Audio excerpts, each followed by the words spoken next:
Welcome students, आप सभी को मेरा नमस्कार। आज हम इंडियन बैंकिंग सिस्टम के बारे में बात करने वाले हैं। लास्ट वीडियो में हमने इवोल्यूशन ऑफ बैंक्स के बारे में बात किया था। सबसे पहले हम ये देखेंगे कि हमारा मेन डिवीज़न कैसे है बैंक्स का। दो टाइप्स में डिवाइडेड है, scheduled banks, non scheduled banks, और उसके बाद आते हैं हमारे कोऑपरेटिव बैंक्स। शेड्यूल्ड बैंक्स में वो बैंक्स आते हैं जो आरबीआई एक्ट 1934 के सेकेंड शेड्यूल में लिस्टेड हैं। आरबीआई पर इन पर आरबीआई का अधिनियम लागू होता है। ये एलिजिबल हैं कि ये जब चाहें आरबीआई से अपना पैसा आरबीआई को दे सकते हैं और आरबीआई से लोन ले सकते हैं। जितने भी रूल्स एंड रेगुलेशंस हैं आरबीआई की, वो इन पर फॉलो होते हैं। दूसरा आता है हमारा non schedule banks. Non schedule banks वो होते हैं जो second schedule of RBI act 1934 के अंतर्गत नहीं आते हैं। इन पर आरबीआई का अधिनियम लागू नहीं होता है। ये एलिजिबल नहीं है कि आरबीआई को अपना पैसा दे सकें और आरबीआई से लोन ले सकें। हमारा मेन पॉइंट शेड्यूल बैंक्स के लिए है, हमें नॉन शेड्यूल बैंक्स के बारे में नहीं पढ़ना है। सबसे पहले हम देखते हैं सेंट्रल बैंक आता है हमारा। सेंट्रल बैंक हमारा इंडिया का आरबीआई है, जो कि फ्लो ऑफ मनी को कंट्रोल करता है और कंट्रोल करता है इन्फ्लेशन को, price rise in the economy. ये आरबीआई का मेन हमारा रोल है। उसके बाद आता है कमर्शियल बैंक्स। कमर्शियल बैंक्स जो आए थे उनका मैक्सिमम जो फोकस था वो प्रॉफिट पर था। It accepts deposit and grant housing and business loans to individuals. वो एक्सेप्ट करते हैं डिपॉजिट कमर्शियल बैंक्स हमसे और लोन देते हैं इंडिविजुअल्स को जब भी उन्हें ज़रूरत होती है। बट इनका मेन फोकस ये है कि इन्हें प्रॉफिट चाहिए होता है। ये तीन टाइप्स में डिवाइडेड हैं, public sector banks, private sector banks and foreign sector banks. Public sector banks वो होते हैं जिनके majority of shares are under government, यानी कि जो सरकार के अंदर आते हैं वो होते हैं पब्लिक सेक्टर बैंक्स, जैसे कि state bank of India, bank of Baroda. ये हम इन बैंक से परिचित हैं। प्राइवेट सेक्टर बैंक्स वो होते हैं जिनका majority of shares private individuals के हाथों में होता है, जैसे कि आईसीआईसीआई, एचडीएफसी। तो these are private sector bank, इन्हें प्राइवेट एंटिटी होल्ड करती है। आगे आता है हमारा फॉरेन सेक्टर बैंक्स, जो कि रजिस्टर्ड है आउटसाइड इंडिया, यानी कि इंडिया से बाहर इनका हेड ऑफिस है, जैसे कि city bank, standard chartered bank. City bank का हेडक्वार्टर न्यूयॉर्क में है, तो ऐसे ही यानी कि विदेश में है और इनका एक ब्रांच यहाँ पर ओपन होता है। तो अभी कभी भी हमें फ़ॉरेन अपनी मनी एक्सचेंज करनी होती है तो हम इन बैंक से कॉन्टैक्ट करते हैं। नेक्स्ट आता है हमारा कोऑपरेटिव बैंक्स। कोऑपरेटिव बैंक्स की पहले हम ये देखते हैं कि हमें इनकी ज़रूरत क्यों पड़ी। जब कमर्शियल बैंक्स आए थे तो वो ज़्यादातर क्या था, उनका फोकस था प्रॉफिट पर, तो वो प्रॉफिट देखते थे। इसलिए जो स्मॉलर एरियाज़ थे, विलेज लेवल पर, टाउन लेवल पर, उनको कोई भी प्रॉफिट नहीं हो रहा था। वो नीचे जाते जा रहे थे और जो हायर लेवल के लोग थे, यानी कि जो अमीर लोग थे, उन्हें फ़ायदा हो रहा था। कमर्शियल बैंक्स क्या करते थे, अमीर लोगों से पैसा लेते थे और अपना प्रॉफिट बढ़ाते थे। पर जब स्मॉलर एरियाज़ को देखा गया तो वो वहीं के वहीं थे। इसलिए हमें कोऑपरेटिव बैंक्स की ज़रूरत पड़ती है। इसलिए उसके बाद कोऑपरेटिव बैंक्स आए, जो कि economically weaker sections of the society को इम्प्रूव करने के लिए लाए गए थे। तो तीन टाइप्स में डिवाइडेड हैं ये, जैसे कि primary credit society, central cooperative banks and state cooperative banks. Primary में आता है जो हमारे विलेज और टाउन लेवल पर जो लोग हैं उनकी इम्प्रूवमेंट के लिए। सेंट्रल कोऑपरेटिव बैंक्स में आता है हमारा डिस्ट्रिक्ट लेवल पर, यानी कि स्टेट लेवल पर। जिला जिला के जो लोग होते हैं वो, उनके जो पूरे सेक्शंस हैं उनको इम्प्रूव करने के लिए कोऑपरेटिव बैंक्स की ज़रूरत पड़ी। उसके बाद state cooperative banks, state cooperative banks में हाईएस्ट लेवल आता है स्टेट्स का। तो ये 3 टाइप से वर्क करते हैं। उसके बाद आता है डेवलपमेंट बैंक्स।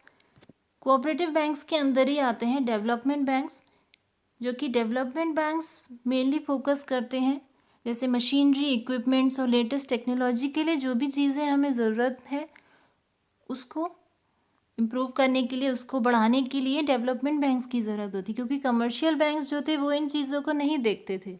इसलिए डेवलपमेंट बैंक्स जो छोटे छोटे उद्योग हैं, छोटे छोटे इंडस्ट्रीज़ हैं, स्मॉल स्केल, उन पे फोकस करते हैं। जैसे कि आपने सुना ही होगा IFCI का नाम industrial and financial corporation of India है, जो कि इस्टेब्लिश हुआ था 1948 में इस्टेब्लिश हुई थी, 1 जुलाई 1948 को। फोकस करती है ये किस पर? मैन्युफैक्चरिंग एंड इंफ्रास्ट्रक्चर, जो भी मशीनरी पार्ट्स हैं, इक्विपमेंट, इंफ्रास्ट्रक्चर, इन पर इनका फोकस होता है। ऐसे ही state financial corporation banks establish under SFC act 1951। ये कब आए थे? 1951।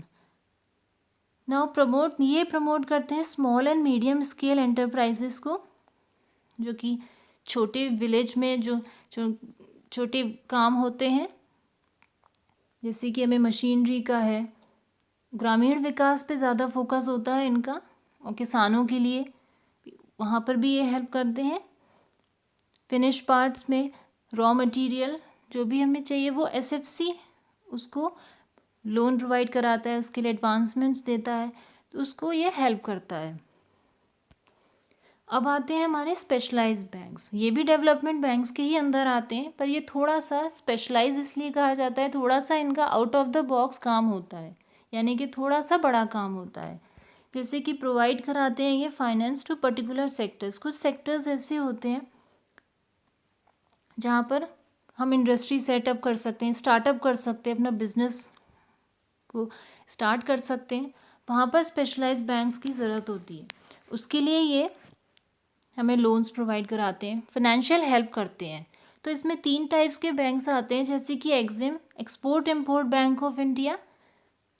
अगर आपको कभी भी अपना कोई भी प्रोडक्ट एक्सपोर्ट कराना है, इम्पोर्ट कराना है फॉरेन कंट्रीज़ में, तो EXIM बैंक आपको पूरी हेल्प करता है। फॉरेन कंट्रीज से लेन देन का काम export import bank of India करता है। उसके बाद आता है हमारा SIDBI, small industries development bank of India, जो कि इस्टेब्लिश हुआ था स्मॉल बिजनेस और इंडस्ट्रीज़ को स्टार्टअप करने के लिए। वहाँ पर हम स्टार्टअप कर सके, छोटे जो विलेज लेवल, टाउन लेवल पर जो भी हम अपना बिजनेस शुरू करना चाहते हैं, उसके लिए ये हेल्प करता है। बहुत ही ज़्यादा माइक्रो स्मॉल इंडस्ट्रीज़ पर ये फोकस करता है। दूसरा आता है हमारा नाबार्ड। नाबार्ड बहुत ही जाना हुआ बैंक है, आपने कई बार नाम सुना होगा। ये बेसिकली ये बैंक ग्रामीण विकास के लिए है, एग्रीकल्चर पर मेन इसका फोकस होता है, किसानों को ये हेल्प करने के लिए है। Farm and non farm activities हैं, जैसे कि फार्मिंग में खेती का काम आ जाता है। नॉन फार्मिंग में क्या होता है कि वहाँ पर सामान जो लगेगा उसमें वो नॉन फार्मिंग में आता है, तो उसको बढ़ावा देने के लिए नाबार्ड बैंक की ज़रूरत पड़ी थी। जैसे कि वीविंग है, पशुपालन है, इसके लिए नाबार्ड की ज़रूरत पड़ी, इसलिए ये इस्टेब्लिश हुआ एक्ट 1981 के तहत। बट ये आ गया था एक्ट 1981 में, बट ये इस्टेब्लिश जो हो गया था वो 12 जुलाई 1982 को। तो इसका हेडक्वार्टर जो है वो मुंबई में है, और इसका पर्पस सिर्फ एक ही है कि रूरल डेवलपमेंट को देखना, यानी कि जो अपर लेवल है उसको नहीं देख के ये रूरल डेवलपमेंट को देखता है। ग्रामीण विकास पर इसका मेन फोकस है। उसके लिए आपको फाइनेंशियल हेल्प प्रोवाइड करता है। अगर आप लोन लेना चाहें बैंक से तो ये पूरी हेल्प करता है। नेक्स्ट आता है हमारा टाइप्स ऑफ अकाउंट्स। बेसिकली हमारे 4 ही टाइप के अकाउंट्स होते हैं, जैसे कि saving bank account, current deposit account, fixed deposit and recurring deposit. Saving bank accounts जो है वो हमारा save money for future needs, यानी कि हम फ्यूचर के लिए कुछ पैसा बचाना चाहते हैं, उसको सेव करने के लिए हमारा सेविंग बैंक अकाउंट खोला गया था। तो ये इसका क्या है कि open with minimum initial deposit, minimum initial deposit के साथ ये खोला जाता है। बैंक टू बैंक वेरी करता है और बैंक कुछ रिस्ट्रिक्शंस भी लगाता है इस पर कि आप इतना पैसा निकाल सकते हैं, इतना नहीं निकाल सकते हैं। तो ये सेविंग बैंक अकाउंट होते हैं। जनरली हमारी फ्यूचर नीड्स को ध्यान में रखते हुए हम कुछ पैसा बचा सकें। पहले क्या होता था, जब बैंक्स नहीं होता था, ये सेविंग बैंक अकाउंट नहीं होता था, तो हम पैसा सेव नहीं कर पाते थे। तो अपना जो भी हम अर्न करते हैं उससे हम कुछ मनी सेव कर लेते हैं। ये सेविंग बैंक अकाउंट्स के थ्रू होता है। नेक्स्ट आता है हमारा करंट डिपॉजिट अकाउंट। ये बिजनेस, कंपनीज और इंस्टीट्यूशंस के लिए होता है, जैसे कि स्कूल, कॉलेजेस, हॉस्पिटल्स। तो उनको ये अकाउंट इसलिए चाहिए होता है क्योंकि उन्हें कई बार विड्रॉल करना पड़ता है। Account from which withdrawal can be made many times, यानी कि बहुत बार उन्हें विड्रॉल करना पड़ता है, उसे करंट डिपॉजिट अकाउंट की ज़रूरत होती है। तो ये स्मॉलर ग्रुप्स के लिए नहीं है, ये इंस्टीट्यूशन, बेसिकली कंपनीज, बिजनेसमैन, यही लोग इसको ओपन कर, क्योंकि इसमें फ्रीक्वेंट ट्रांजैक्शंस करने पड़ते हैं। नेक्स्ट आता है हमारा फिक्स्ड डिपॉजिट अकाउंट, जिसे हम टर्म डिपॉजिट भी कहते हैं। To save money for long period, long period के लिए सेव करने के लिए फिक्स्ड डिपॉजिट अकाउंट होता है।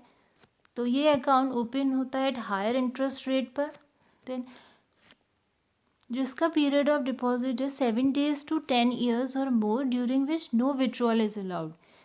7 दिन से 10 साल तक का इसमें समय होता है, यानी कि इतना टाइम होता है, इसके बीच हम विड्रॉल नहीं कर सकते हैं। उसके बाद इंटरेस्ट लग के हमें ये मनी मिलता है। जब भी हमें ज़रूरत हो हम इसे मनी को निकाल सकते हैं, आफ्टर, जब आपका टाइम पूरा हो जाता है उसके बाद। तो फिक्स डिपॉजिट में मिनिमम जो मनी होती है वो 5,000 से 1.5 लाख तक, यानी कि 1000 से 12 lakhs तक का मनी इसमें हम ऐड कर सकते हैं। नेक्स्ट आता है recurring deposit account. Recurring deposit account के लिए होता है जो कि स्मॉलर जो हमारे इनकम ग्रुप्स हैं, जो रेगुलरली सेव करते हैं, रेगुलरली सेव करना चाहते हैं और एक्सपेक्ट करते हैं एक फेयर रिटर्न, उनके लिए ये रिकरिंग डिपॉजिट अकाउंट होता है, तो स्मॉल सेवर्स के लिए। अब ये जो दो अकाउंट हैं, जैसे saving bank account and current deposit account, इसे हम कासा भी कहते हैं। क्या कहते हैं? कासा, कासा अकाउंट कहते हैं। और इसे हम राफा भी कहते हैं।